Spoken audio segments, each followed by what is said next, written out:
में हर खबर की टीम ने आगामी विधानसभा चुनाव को लेकर खास कवरेज किया।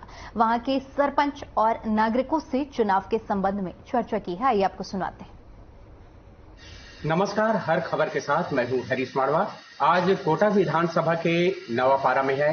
यहां पर जानते हैं कि कांग्रेस और भाजपा ने इस समय हम जानते हैं कि विधानसभा आगामी समय में विधानसभा के साथ में लोकसभा का चुनाव है।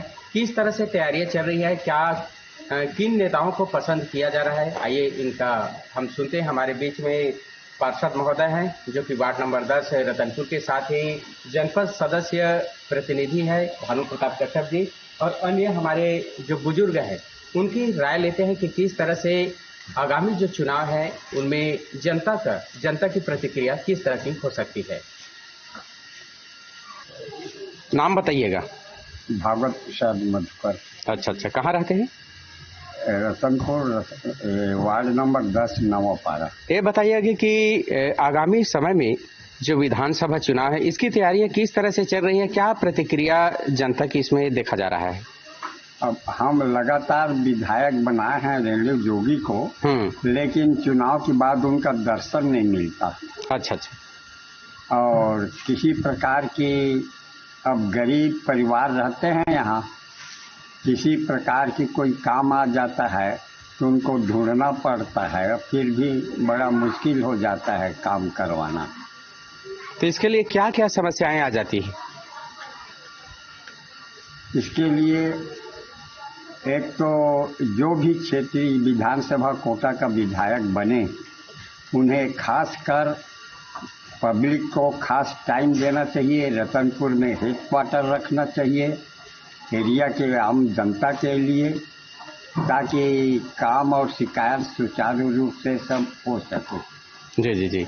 अच्छा, जैसे कि कहते हैं कि भाजपा का शासनकाल है, बिलासपुर के लोकसभा के जो भाजपा के प्रत्याशी हैं, हाँ, तो उनका कार्यकाल कैसा है, क्या लग रहा है आपको? नहीं, वो ठीक ही हैं, थोड़ा गंभीर मिजाज के आदमी हैं, अच्छा लगता है हमको। मैं 1-2 बार मुलाकात किया हूँ और कुछ पब्लिक का काम भी करवाया तो तुरंत फोन करके किया भी है। मैं खुशहाल चंद अनुरागी, पार्षद वार्ड क्रमांक 10 नगर पालिका रतनपुर। अच्छा, ये बताइएगा कि यहाँ पर जो हमारे कोटा विधानसभा के जो सक्रिय रूप से कई वर्षों से यहाँ पर राजनीति के क्षेत्र में विधानसभा के जो दावेदार हैं रेणु जोगी, तो समय पर नहीं आना इनकी शिकायत है, तो क्या सही है? देखिए, अब वो विगत 3 पंचवर्षीय से लगातार विधायक बनते आ रही हैं और क्षेत्र में निष्क्रिय विधायक होने के कारण यहाँ के कार्यकर्ताओं में हमेशा राजगी रहा। जब कांग्रेस में थे तो अभी तो जनता जोगी में भी मिल गई है, तो विधायक होने से यहाँ पे कोई गरीब जनता का काम या विधायकों को जैसे आना चाहिए वार्ड में, किसी का समस्या लेना चाहिए, तो उस तरह के विधायक, सक्रिय विधायक कोटा में नहीं है। यहाँ कुछ भी काम कराना पड़ता है तो कहीं कोई दूसरे लीडर्स के पास जाके काम कराना पड़ता है। मैडम को जब देखो तब रायपुर, दिल्ली इधर ही रहती है, निष्क्रिय है क्षेत्र में विगत 2 पंचवर्षीय से। उनका स्वास्थ्यगत कारण रहे या कुछ। आप कांग्रेस के, मैं कहा जाए कि आप कांग्रेस के मतलब प्रतिनिधि हैं और पार्षद भी हैं, तो किस तरह से सेवा मतलब अपने क्षेत्र का कर रहे हैं आप? अब हम अपने क्षेत्र में जो हमारा निकाय का कार्य है, साफ सफाई, राशन कार्ड और वृद्धा पेंशन, और अभी माननीय मुख्यमंत्री जी ने 5 करोड़ रुपए नगर पालिका निगम रतनपुर को दिए हैं। उन्हीं से सभी वार्डों में विकास कार्य इसी पैसे से कराया जा रहा है।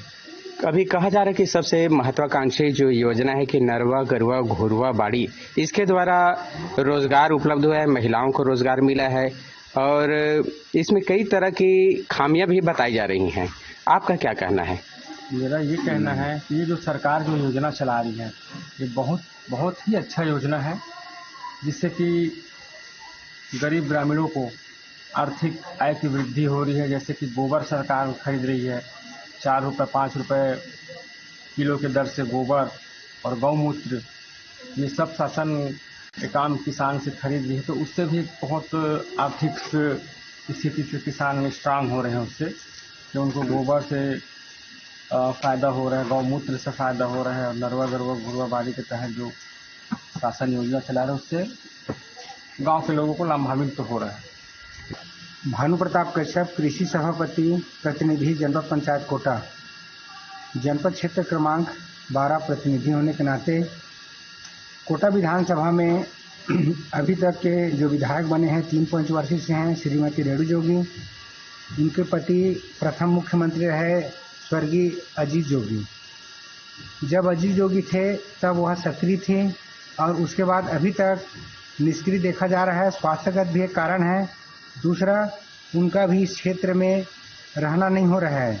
वर्तमान में रायपुर में ही रहना हो रहा है। उनके प्रतिनिधि लोग बीच बीच में आते हैं, लेकिन हमारा जनता से संपर्क छूट जाता है, जिसके कारण इस क्षेत्र की मूलभूत समस्या है, जैसे सड़क है, नाली है, बिजली है, और क्षेत्र में और जितने भी विकास होना है वह अवरुद्ध पड़ा हुआ है। वर्तमान समय में राज्य में कांग्रेस की सरकार है। 4.5 साल की सरकार हमने जो देख रहे हैं, इसमें किसानों के लिए उसने 25 रुपये में खरीदने का जो वादा किया था वह तो अपने वादे में खरा उतरे हैं, लेकिन उसमें माननीय प्रधानमंत्री नरेंद्र मोदी जी ने 80% राशि भेजे हैं। शेष जो राशि है वह राजीव गांधी न्याय के तहत किस्त में दिया जा रहा है। पिछले समय भी एक किस्त छूटा था, आज वर्तमान में एक किस्त छूटा हुआ है, लेकिन वह किस्त कर्ज लेकर देना पड़ रहा है। हमारा यह कहना है उसके लिए कोई सुव्यवस्थित या अपना कोई विशेष पैकेज नहीं बनाया है। वर्तमान में नरवा घुरवाबाड़ी जो चल रही है, यह जो योजना है इसमें गौठान में गाय नहीं दिख रही है। वर्मी कंपोस्ट तो जरूर बना रहे हैं, गोबर खाद जरूर वहाँ निर्माण किया जा रहा है, गौमूत्र भी देखा जा रहा है, लेकिन उसका जो इम्प्लीमेंट होना चाहिए ग्रामीण में वह नहीं दिख रहा है। न ही वहाँ मवेशी हैं। यदि किसान के घर में गाय है और जो शेष जो गाय आज सड़क पे जो दिख रही है, दिखाई पड़ रही है, और राज्य में 10,000 गौठान बने हैं, लेकिन यदि उसमें शिफ्टिंग का कार्य जवाबदारी किसका है? यदि प्रशासन निर्देश करे शासी कर्मचारी को, साथ में ग्रामीण जन भी मिल करके उसके लिए सजग होना चाहिए कि गौ हमारी माता है, गाय को हमको अपने घर से नहीं छोड़ना चाहिए, और जो गाय छूट गई है उस गाय को व्यवस्थित हम लोग गौठान में रखें। इसमें जनता की भी विशेष जवाबदारी है, साथ में राज्य सरकार की भी जवाबदारी है। उसको मिलकर यदि करते कि यह योजना निश्चित सफल होता, लेकिन इसमें सरकार विफल दिखाई पड़ रही है। आने वाले समय में हमारे कोटा विधानसभा में जो प्रत्याशी आ रहे हैं, निश्चित ही हारने के बाद इस क्षेत्र से चले जाते हैं, और जीता हुआ भी जो प्रत्याशी आते हैं वो भी यहाँ नहीं रहते, वो भी रायपुर और बिलासपुर में ही निवास करते हैं, जिससे हमारा संपर्क टूट जाता है। यह न टूटे। आने वाले समय क्रम में यही कहना है कि जो भी प्रत्याशी दावेदारी करे क्षेत्र में, कांग्रेस का हो, बीजेपी का हो, उनको इस क्षेत्र में निश्चित ही बना रहना चाहिए, ताकि जनताओं के जैसे मूलभूत सुविधा है, तहसील में काम है, एसडीएम में है, कलेक्टर में है, जैसे किसानों के लिए जमीन में फौती नामांतरण का काम है, और उनको बच्चों के लिए स्कॉलरशिप के लिए जो जाति प्रमाण पत्र बनाना है, ऐसी जो मूलभूत सुविधा है उससे वंचित ना होना पड़े। क्षेत्र में जैसे लो वोल्टेज की समस्या रहती है, ट्रांसफार्मर लगाना है किसी वार्ड में या गांव में, तो वह सुविधा हमको मिल सके। साथ में सड़क की जो हालत खराब है, ज़्यादा नहीं है तो उसमें 2 किलोमीटर 3 किलोमीटर ऐसे जो मेन मार्ग से जो पहुंच मार्ग होते हुए, जैसे आपको मेरे क्षेत्र में देखेंगे तो महुंदा से लेकर बछाली खुर्द जो सड़क बनी हुई थी पहले डामरीकृत, आज विगत 15 वर्ष से नहीं बनी है। वर्तमान में नवा गांव से पानी टंकी की ओर अब जाएंगे तो 2 किलोमीटर उसमें सड़क नहीं बनी है। एक अभी वर्तमान में देखा जाए तो मुख्य मार्ग रतनपुर से कोटा की ओर जो है उसमें काल्हा मार्ग के पास पुल टूटा हुआ पड़ा है। यदि सरकार इसको 6 महीने पहले उसमें संज्ञान लेते तो वहाँ पुल नहीं टूटता, वहाँ उसका मरम्मत भी हो जाता। आज बरसात के समय है, हमको दूसरे रास्ते से उबड़ खाबड़ रास्ते से जाना पड़ रहा है, जिसमें अभी भी मुरुम गिट्टी डालने का कार्य नहीं हो रहा है, जो बरसात के समय किया जा सकता है। यदि वह भी कर देता, जो सिलदहा से आपके तिराहे भैंसाझार मोड़ पे जाना पड़ता है, वहाँ 3 किलोमीटर मार्ग अभी भी जर्जर हालत में पड़ा हुआ है। यदि इस ओर शासन ध्यान देती तो बहुत अच्छा रहता। बात नहीं है आदरणीय जी, शासन पूरा युद्ध स्तर पे लगा हुआ है विकास कार्य के लिए। और जो पुल बन रहे हैं यहाँ पे, जो काल्हामार वाला आप बता रहे हैं पुल, वो भी निर्माणाधीन है, उसका भी काम चालू हो गया है। यथास्थिति जल्दी ही काम पूरा हो जाएगा और रोड चालू होगा। जनपद सदस्य द्वारा बताया गया है कि नरवा गरुआ घुरवा बाड़ी है, ये केवल मतलब धरातल स्तर पर ही हो रहा है, तो क्या कहना चाहेंगे?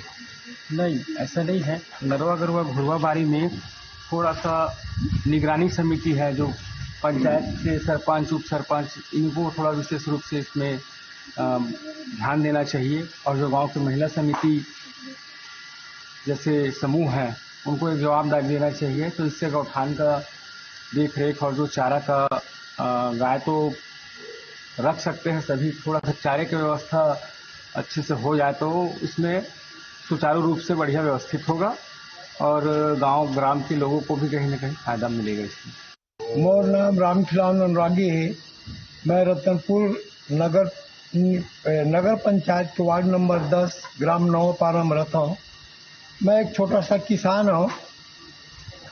मन आकाशवाणी बना आए और सरकार की योजना के बारे में जानकारी लेना चाहते हैं। सरकार की योजना तो बहुत सारे अच्छा काम चल रहे हैं, मगर एम अफसरशाही घुसे।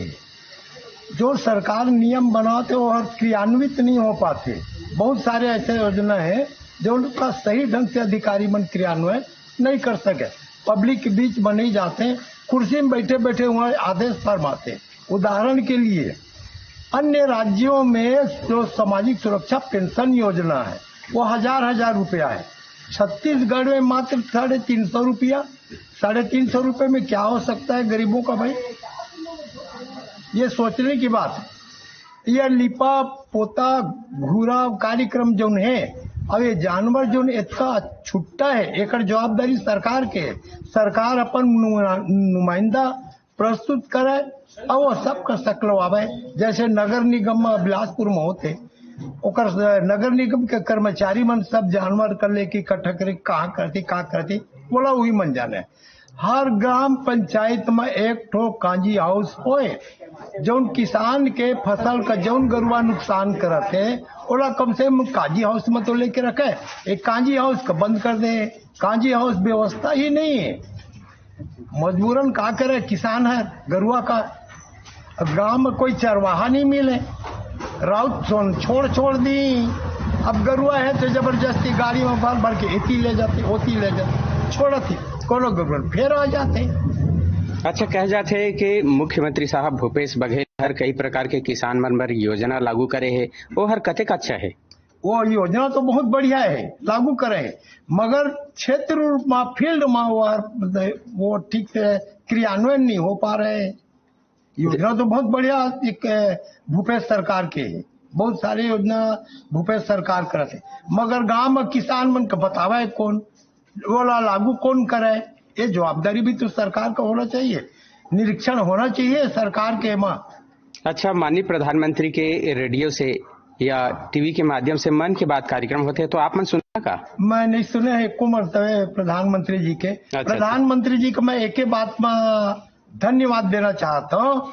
जो स्वच्छ भारत मिशन की योजना के अंतर्गत गांव में जो साफ सफाई वाला जो सुलभ शौचालय की जो व्यवस्था करे है, ओकर बस धन्यवाद है, मगर ओकर सही ढंग से आज भी क्रियान्वयन नहीं हो रहे। आज भी गांव घर में नहीं बने हैं और ये सब अधिकारी मन करते, नगर पालिका के मन करते, भ्रष्टाचार करते, छोट बनवा के। आज देखा कितना गड़बड़ा है, लोटा धर के बाहर कुती जाती। आज भी हमारे गांव में हमन देखा था, ओला कहा था अरे हमारे घर तो बने चलिएगा, हम कहाँ जाएगा, ऐसे करते। तो आपका कहना है कि अभी तक सुधार नहीं हुआ है? हाँ, तरीके से सुधार नहीं हुआ है। जी। छोटा सा गड्ढा बना देने से क्या होता है? यहाँ तो कई घर में अच्छे सुलभ शौचालय बना है, जिसमें कम से कम 50,000 का लागत आता है। 10,000 में बन ही का। सरकार की योजना ये भी ठीक नहीं है। वो जिस ढंग से बने, बढ़िया बने और लोगों की सुविधा और जनक हो, ये बनना चाहिए। अच्छा, कांग्रेस की सरकार में आपको क्या अच्छा लगता है? कांग्रेस की सरकार में सभी चीज अच्छा लगता है, क्योंकि हम तो कांग्रेसी हैं, इसलिए अच्छा लगता है। हाँ हाँ हाँ। हाँ, भाजपा के लोग जैसे अरुण साव जी हैं, छत्तीसगढ़ प्रदेश भाजपा के अध्यक्ष, हमारे गांव में जब से जीते हैं एक बार भी नहीं आए हैं। मैं आसपास गांव में भी पता करता हूं तो भी वहां नहीं आए। न सिंघरी जैसे बड़े गांव में है, मदनपुर जैसे बड़े गांव है, रतनपुर में आते होंगे तो कार्यकर्ताओं से मिलकर चले जाते होंगे, एक भी बार नहीं है। एक मर्तबे मैं गया था अरुण साव जी के पास, तो मैं वो काम मेरा हुआ नहीं, क्योंकि मैं तो पहले बताया कि मैं कांग्रेसी हूं और पब्लिक हित के लिए आया हूं। तो वो क्या समझे कि नहीं समझे, वो जाने, समझे तो होंगे, इससे कांग्रेस कोई फायदा होगा कह करके वो काम किए नहीं। यदि आपका काम फायदे और सवाल, जी। नुकसान की सवाल नहीं है। आप हमारे सांसद हैं, कोई भी जाए आपके पास, वो काम होना चाहिए, वो काम नहीं किए। तो सांसद जी कितने बार आए हैं आपके क्षेत्र में? हमारे क्षेत्र में आते होंगे, हमको तो पता नहीं है, हमारे गांव नहीं आए हैं, आसपास के गांव में भी नहीं आए हैं। एक बात तो याद आई से, प्रधानमंत्री जी जैन बोले रही से सब काला धन जैन है, सबका इकट्ठा करके सब गरीबन किसान का 1-1 लाख रुपया सब किसान के खाता में एक डलवाहों के। लेकिन प्रधानमंत्री जी भुला गए का, यही बात है। आम चर्चा होते हर गांव में, हर शहर में। अब ये जे अब लगातार ये थोड़े समय में, साल भर में चुनाव भी होना है, तो काला चुनिए आपन। हाँ मन, ये दगाबाज वाला सरकार का नहीं चुनन। काका का चुनना है कि बाबा का? कके का चुना हम। वो बाबा गए घोषणा करके कुछ देते नहीं है, और 500 पेंशन, वृद्धा पेंशन बोले है, घोषणा करे है, वो पैसा अभी तक छत्तीसगढ़ सरकार में नहीं आया है कथी, तो छत्तीसगढ़ सरकार है नहीं दे पावत है। और दूसर बात, शराबबंदी करियो कह रही से हमारे मुख्यमंत्री जी घलाए, तो आज तक शराबबंदी नहीं हो है। गांव गांव में शराब बिकत है, भट्टी से ला के बेचत है, लड़ाई झगड़ा मारपीट और थाना पुलिस होते। हाँ, जैसे बता रहे हैं लोग बाग, प्रधानमंत्री जी ने पूर्व में घोषणा किया था कि भाई हम लोग जितना काला धन है उसको वापस लाएंगे, किसानों को, आम जनता के खाता में, गरीब वर्ग को 15 लाख रुपए देंगे। ये सब झूठा वादा है, गुमराह करने के लिए, भयभीत करने के लिए। उसको आज की जनता बहुत जागरूक हो चुका है, सब समझ रहा है, जनता देख रहा है। तो कांग्रेस ने भी तो शराबबंदी के लिए बोले थे करके, तो उनमें नहीं कर पाए बोल रहे हैं। देखिए, ये शराबबंदी है तो अभी सदियों से, अंग्रेजों के समय से आ रहे नशाबाजी, तो अभी सरकार लोग कह देते हैं चुनावी मुद्दा है ये। अब सबसे ज्यादा पैसा तो शराबे से मिल रहा है, चाहे कोई भी गवर्नमेंट बैठे प्रशासन को। माननीय प्रधानमंत्री जी जैसे बोले थे, माननीय प्रधानमंत्री जी बोले थे कि काले धन जब आ जाएंगे तब देंगे करके, तभी काले धन तो इकट्ठा हुआ ही नहीं है। ईडी सीडी का छापा चल रहा है तो इन लोग को तकलीफ हो रहा है। इन्हीं के लोगों द्वारा बनाया गया था, ईडी और सीडी का संस्था गठित किया गया था जब कांग्रेस से जब गवर्नमेंट थी। 70 साल की इनकी सरकार थी। ये लोग बताए 70 साल में किसानों का कितना विकास किया है, युवाओं का कितना विकास किया है, आज देश की हालत किस दिशा में चले गई। जैसे लोग बोल रहे हैं टमाटर की भाव, अभी टमाटर की सीजन ही नहीं है, सीजन में होता है। अभी जो हो रहा है कम मात्रा में उत्पादन ही कम हो रहा है तो उसका रेट तो बढ़ेगा ही। ये लोग राज्य सरकार में लोग देखा जाए तो बेंद्रे पर नियंत्रण नहीं कर रहे थे। इनके भूपेश बघेल बोले थे हम लोग पहाड़ में माने सब्जी के बीज को डाल देंगे। चलिए फिलहाल के लिए इस बुलेटिन में इतना ही। बाकी तमाम बड़ी खबरों के लिए बने रहिए हमारे साथ। नमस्कार।